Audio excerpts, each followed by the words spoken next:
Good Sunday morning, everyone. Welcome. Welcome to Olympia Brown Unitarian Universalist Church. Welcome to everyone here in person and everyone joining us on YouTube, both now and in the future.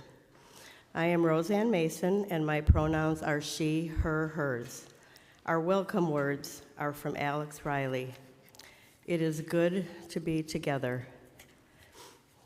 Together in this co-created sacred space where all are welcome. How you experience or express gender is welcome here. Who or how you love is welcome here. Where you are from and where you are in your journey is welcome here. Whether you come full of energy or find yourself running on empty, you are welcome here. You are part of a beloved community that is sacred because each of us is sacred. Each of us is always held in a larger love. It is good to be together. My name is Alex Riley. My pronouns are they, them, theirs. And this morning we begin our service with shared ritual as we light our chalice, the symbol of our Unitarian Universalist faith. Our words this morning are from Sarah Eileen Lawal. Out of the flames of fear, we rise with courage of our deepest convictions to stand for justice, inclusion, and peace. Out of the flames of scrutiny, we rise to proclaim our faith, with hope to heal a fractured and hurting world. Out of the flames of doubt, we rise to embrace the mystery, wonder, and awe of all there is and all that is yet to be. Out of the flames of hate, we rise with the force of love, love that celebrates our shared humanity. Out of the flames, we rise. Please rise in body and or spirit to join us in singing hymn 1028, The Fire of Commitment, number 1028 in the Teal Hymnal.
And now it's time for the message for all ages, so if all the children and those young at heart can come on forward.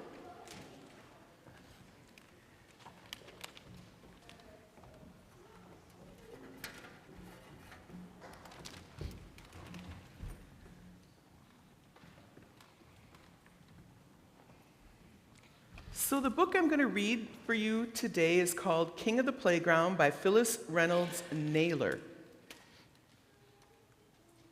Kevin put on his Spider-Man t-shirt, his Batman underpants, and his jeans with a horseshoe on each pocket.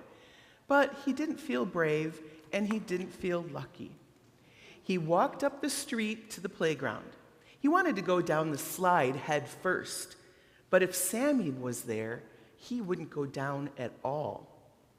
Too late, Sammy was there. "You can't come in," Sammy said. "I'm king of the playground." And he told Kevin what he would do if he saw him on the slide. Kevin went back home. His father was making soup. "I thought you went to the playground," said Father. "Sammy says if I go on the slide, he'll get a rope and tie me up," Kevin told him. "He says he'll tie my hands and feet so tight I'll never get loose." "Wow," said Father. "Really? And what would you be doing while Sammy was tying you up? Just sitting there?" Kevin remembered when he tried to put a sweater on the cat. "I'd be kicking my feet," he said. "Right," said his dad. "That's one thing you could do." The next day, Kevin went to the playground and got as far as the swings. "You can't play here," yelled Sammy, running over. "I'm king of the swings." And he told Kevin what he would do if he saw him on the swings. Kevin went home and sat on the porch. Father was washing his car. "I thought you were going to the playground," Father called. Kevin shook his head. "Sammy says if I go on the swings, he'll dig a hole and put me in it. He says he'll dig a hole so deep I'll never get out." Father smiled just a bit.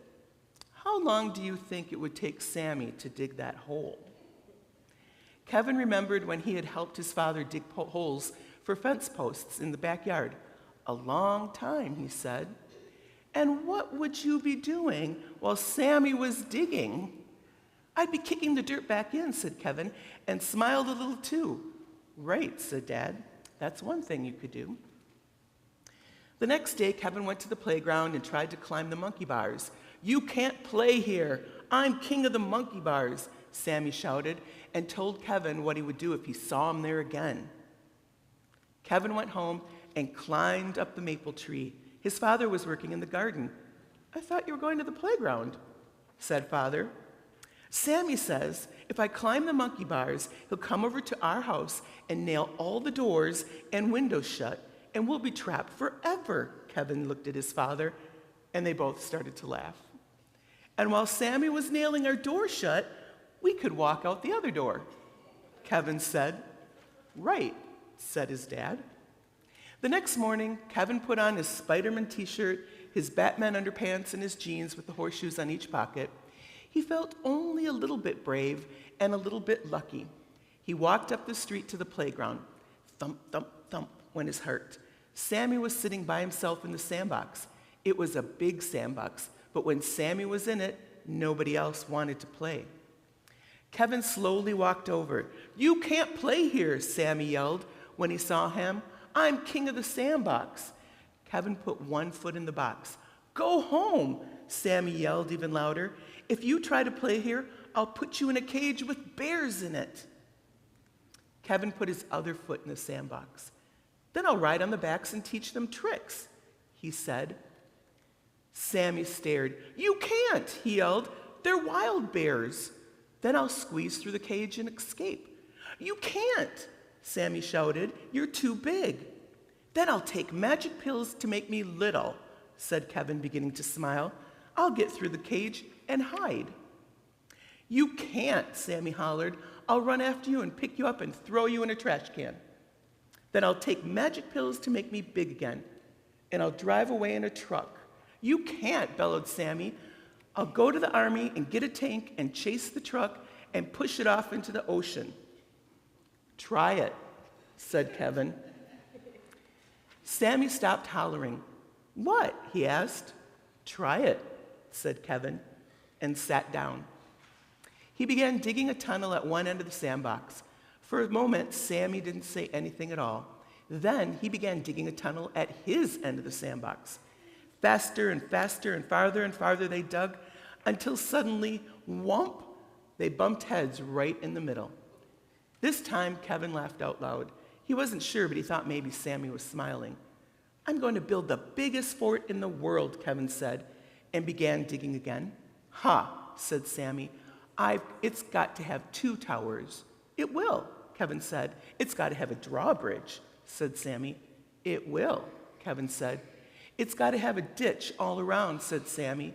It will, Kevin said. Help me build it? No, Sammy told him, but he did.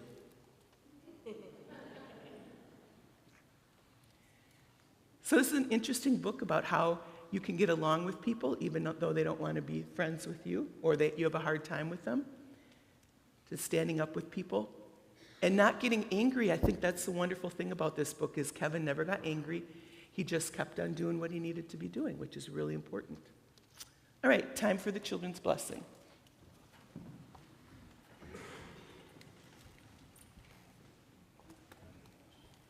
We are blessed. We are blessed by being.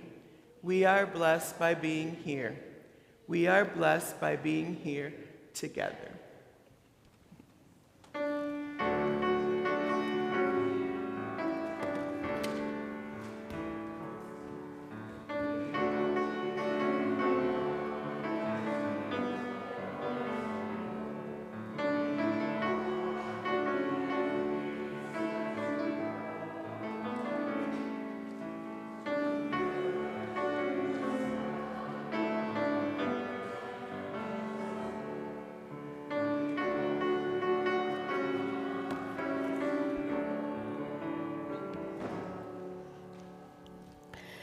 There are many ways we give to the lives of our church, and the monetary offering is just one of these ways. Each month, we partner with a local organization and share the money we collect. This month, we are partnering with Racine Habitat for Humanity. If you are joining us on YouTube, you can head over to our website for more information.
Thank you, Alejandra. Beautiful.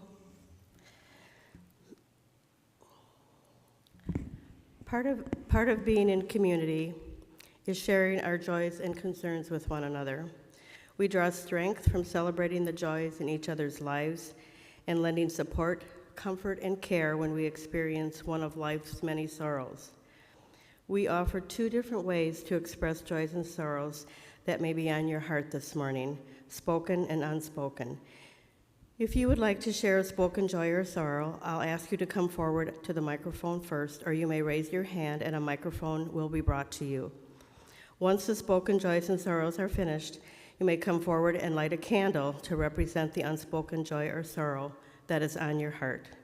Please remember that our service is being streamed online, so please be sure that any spoken joy or sorrow you share is one you are comfortable sharing with a wider community than just inside these walls with us this morning.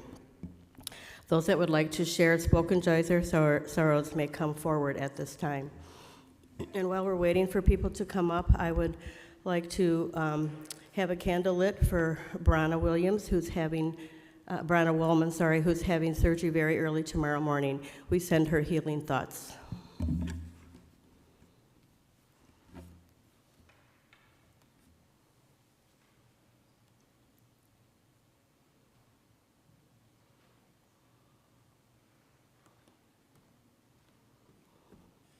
This is a pregnant pause. Anybody coming up? Okay. So if you would like to light a candle for an unspoken joy or sorrow, you may come forward at this time.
We light one final candle for the joys and sorrows that are on the hearts of our beloveds joining us online. There is love holding us always. May we rest in that love. Amen and blessed be. All are invited to join in singing There Is a Love.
So back in February, we had a service for Black History Month about allyship.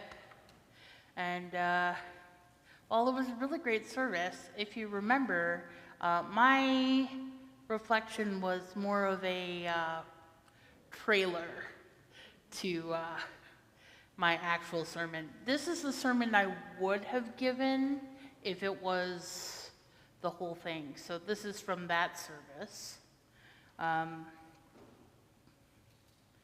Although you don't need to have seen that service to get this one. So you're fine. What we value, both as UUs and individuals, is, oh, no, I do not want to power off, thank you. No, technological errors. Sorry, it's restarting.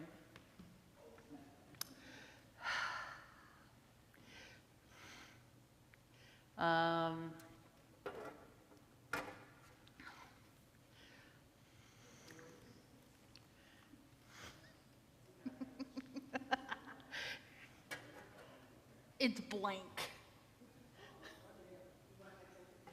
Yeah, actually.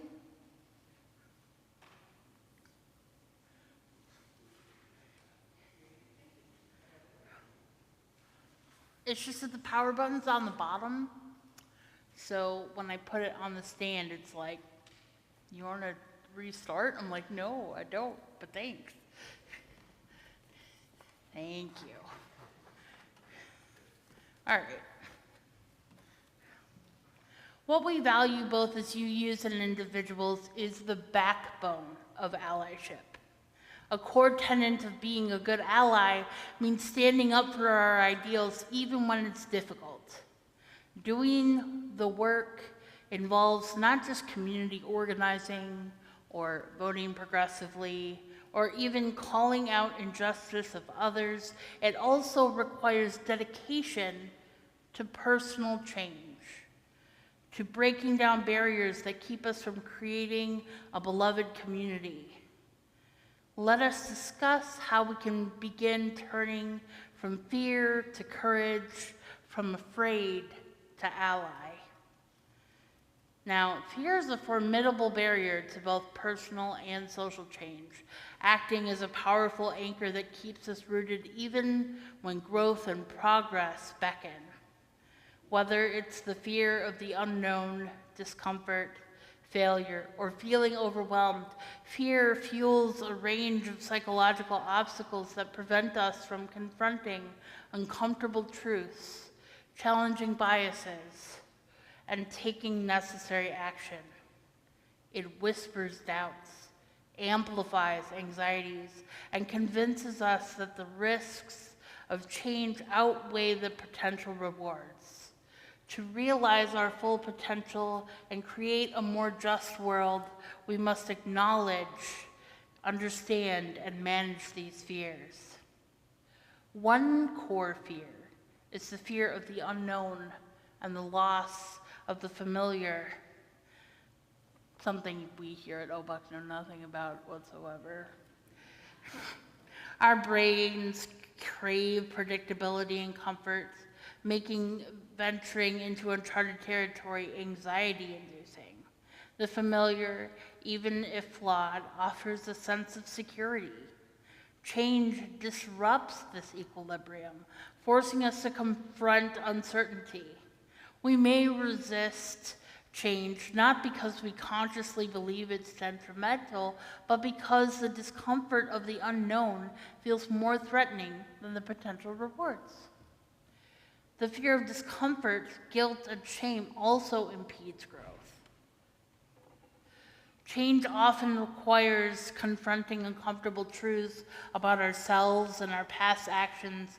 The prospect of emotional discomfort, admitting mistakes, recognizing shortcomings, or facing past failures can be a powerful deterrent. We might avoid necessary changes to protect ourselves, preferring familiar discomfort of our current situation to the potential emotional upheaval of transformation. The fear of failure, also linked to feelings of inadequacy, and presents another significant obstacle. The thought of not measuring up can be paralyzing, leading to a reluctance to even try. We may convince ourselves we're not good enough, making change seem unattainable. This self-doubt can manifest as procrastination, perfectionism, or self-fulfilling prophecy of failure. Clinging to the familiar, even if unsatisfying, avoids the risk of confronting perceived inadequacies. The sheer scale of change, whether personal or societal, can be overwhelming. Faced with seemingly insurmountable challenges, individuals may feel powerless, believing their efforts won't make a difference. This sense of futility can lead to apathy and inaction. The fear of being overwhelmed can manifest as procrastination, avoidance, or resignation. This mindset is particularly prevalent when dealing with complex issues like social injustice or deeply ingrained personal beliefs. These core fears contribute to several additional psychological barriers to allyship. The fear of confronting uncomfortable truths can lead to self-imposed ignorance. Individuals may actively avoid information or perspectives that challenge their worldview, refusing to engage in difficult conversations or dismiss diverse voices. This willful ignorance shields them from emotional discomfort and confronting inequality, but prevents the development of empathy and understanding, hindering effective advocacy.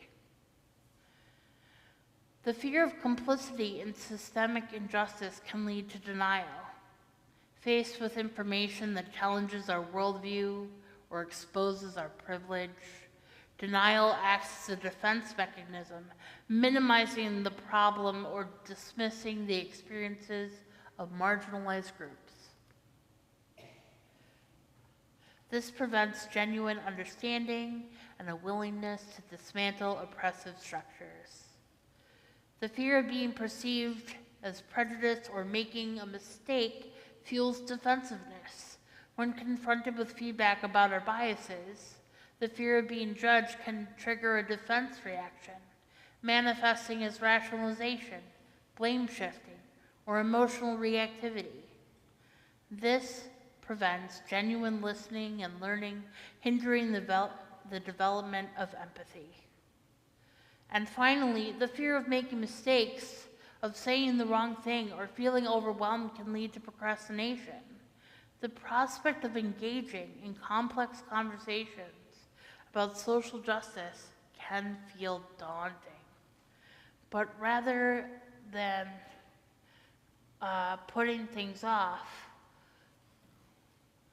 let us avoid the avoidance that prevents learning, growth, and contributing to meaningful change.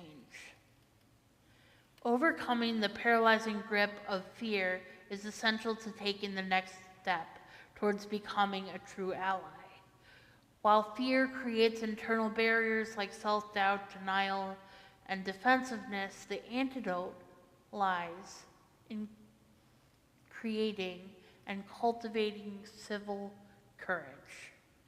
This isn't about eliminating fear, but rather about recognizing it, understanding its roots, and choosing to act in accordance with your values despite it.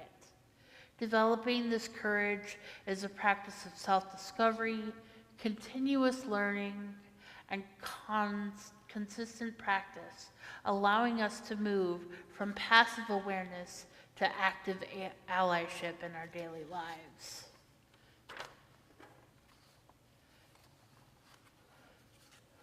So what is civil courage? Civil courage is the kind of bravery that compels a person to act in accordance with their values and beliefs, even when faced with potential negative consequences. It's about standing up for what you believe is right, even when it's difficult or unpopular. This could involve speaking out against injustice, challenging the status quo, or taking a risk to help others. Developing civil courage is a journey. The first crucial step is clarifying your own values. What principles are most important to you? What kind of world do you envision? Understanding your values, both as an individual and as a Unitarian Universalist, provides a solid base upon which to act with civil courage. Next, it is essential to educate yourself, to learn about social justice issues and the lived experiences of marginalized people. That cannot be understated. The lived experience of marginalized groups. The more you understand about the complexities of the world, the better equipped you'll be to recognize situations where civil courage is required. Now, being a good ally isn't about grand gestures. It's woven into the fabric of everyday life. One of the most impactful things you can do is challenge prejudice and discrimination wherever you encounter it, whether it's out in public or within yourself. This means calling out microaggressions, those subtle but insidious expressions of bias, even when they seem minor. Don't laugh along with harmful jokes that perpetuate stereotypes. A simple, "I don't get it," or even just silence can send a powerful message. If you witness someone being discriminated against, whether in a store or on the street, speak up, offer your support, and if you hear misinformation being spread about marginalized groups, politely correct it with factual information. Amplifying the voices of marginalized communities is another crucial aspect of allyship.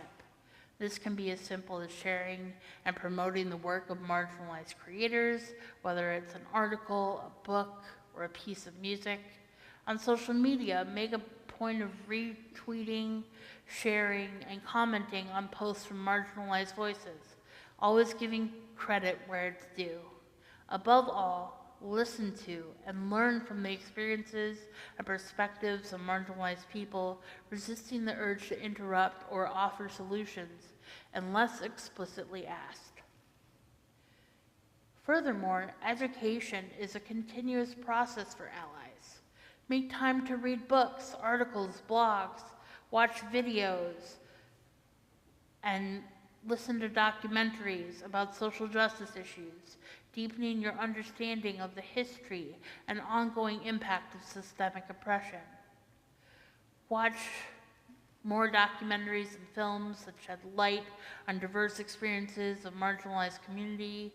Follow and engage with social justice activists and organizations online to stay informed about current events and issues.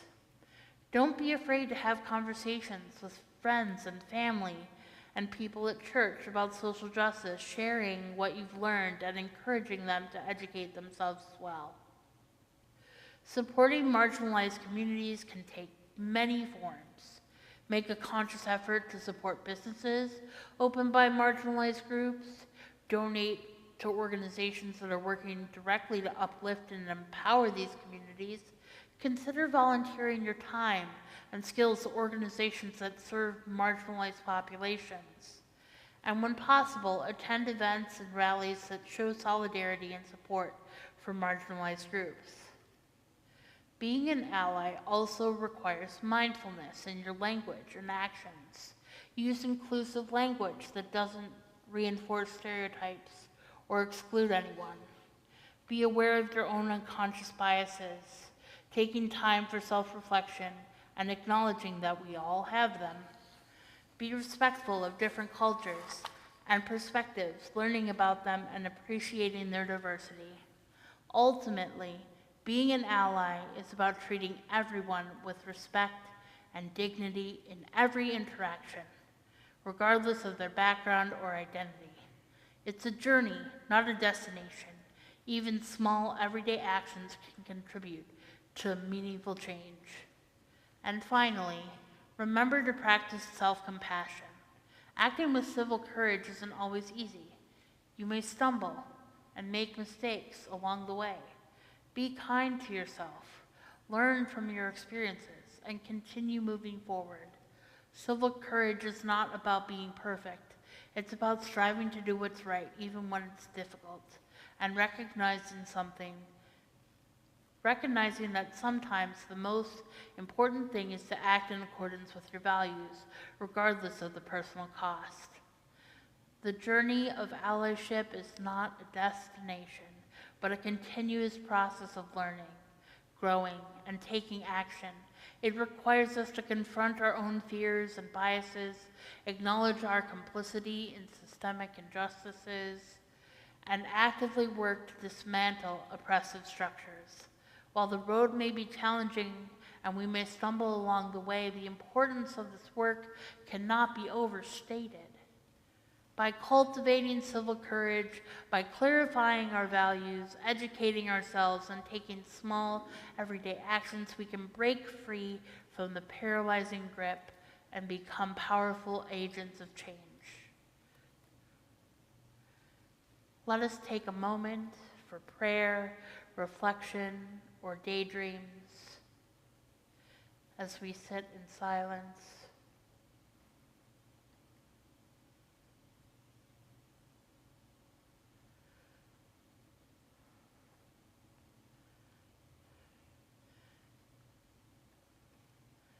And now a prayer with words from Stephen M. Schick. Spirit of life, God of love, grant me the courage to love boldly in the face of my greatest fears. Grow me in your wisdom and let my actions speak when silence threatens justice and indifference disturbs peace. When gossip, hate, and cruelty rise among friends or in public places, help me bravely walk forward with love. When I am defensive, assert certainty in the presence of the unknown, grant me the courage to live comfortably in the unanswerable questions of life. Bless me with the eternal gift of not knowing, and let it take root in me until it pushes forward shoots of understanding and branches of humility. Amen, and blessed be. Please rise in body and or spirit to join us in singing hymn number 1023, Building Bridges. Diana is going to come lead us in a round. We are going to have Alejandro play it once, and then we're going to sing it all together once, and then we're going to do a 4-part round together. And the 4-pound round, that's 1, 2, 3, 4, and I'll bring you in. Yeah.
We extinguish our chalice flame. We extinguish our chalice flame, but not the light of this community. That light cannot be extinguished, for it lives in each of us, reminding that we are connected, held always in a larger love. Our closing words are adapted from Clark Dewey Wells. To pass the peace is a revolutionary act. It means to trust the outsider we fear, to wish those well who have hurt us, and to forgive, at last, ourselves. To offer the blessing to those around you is to love your neighbor and yourself, and to be at peace with God. Peace and unrest.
I'm Gregory Mason, and it's time for some announcements, and we'll start with Roseanne.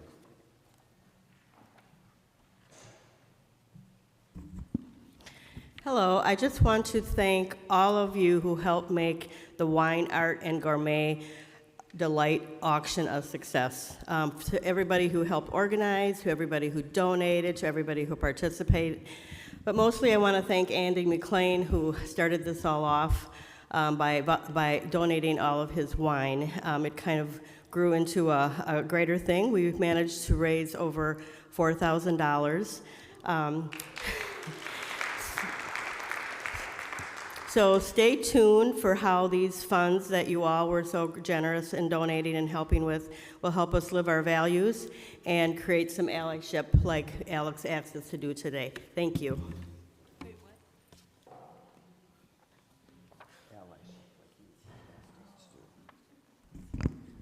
Thank you, Roseanne. That's fantastic news. If you need to reference the monthly Unifier email, there is a link in each Sunday's email that will take you to it. Free books. Come to the RE Library next to the bathrooms at the 625 College Avenue building. No, that way. Today and next Sunday from 12:15 to 1 p.m. There are a lot of children's books and many UU-related adult books. Leftover books will be put into the little library in front of 625. The next deadline for paper raise right orders is next Sunday. If you need a form, see me. Bring your love pantry donations to church on Sunday mornings. Our middle and high school youth will use them to fill the pantry on the first Sunday of the month, which next Sunday is the first Sunday of the month.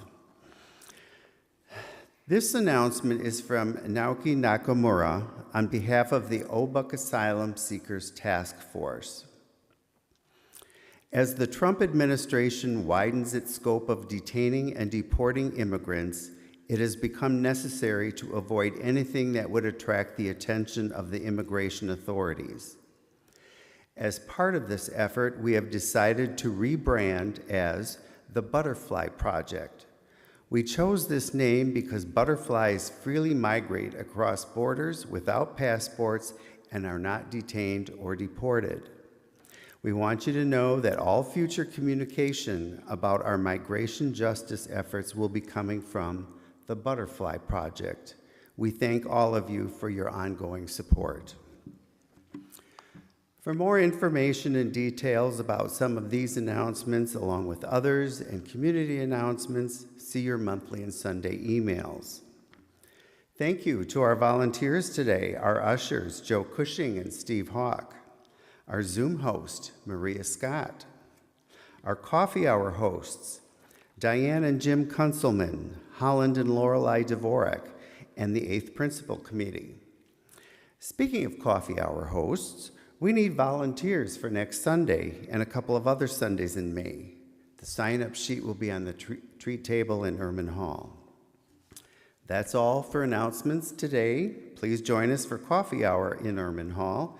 For those on YouTube, log into Zoom for your coffee hour. The link is in today's email.